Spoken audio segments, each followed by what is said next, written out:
امتى أبدأ أعلم طفلي شعائر الدين والقيم الدينية زي الصلاة والصوم وقراءة القرآن ومساعدة الغير وآداب الأكل والدعاء والتسمية وكل العادات والقيم اللي اتعودنا وتربينا عليها؟ الحقيقة مفيش سن معين نقدر نقول هو ده السن اللي مفروض الطفل يتعلم فيه كل الحاجات دي، لأن كل اللي فات ده ما ينفعش نجبر الطفل إنه يتعلمه فجأة، لأن قبل مرحلة التعليم مهم جدا إن الطفل يكون نابع من جواه فكرة أنا حابب ده وعاوز أعرف نعمله إزاي. ومن هنا تيجي مرحلة التعليم، وعشان نوصل للمرحلة دي لازم الطفل يتولد ويتربى ويشوف ويمارس ويعيش وسط كل اللي قلناه.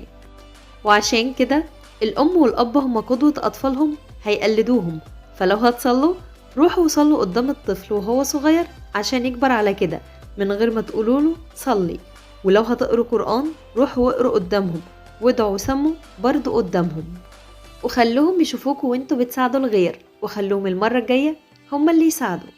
وعرفوا أطفالكوا على دينهم كويس وزودوهم بالقيم الدينية من خلال القصص، واتكلموا عن الثواب والجنة أكتر من العقاب، وقربوا أطفالكم لدينهم وبلاش تبعدوهم.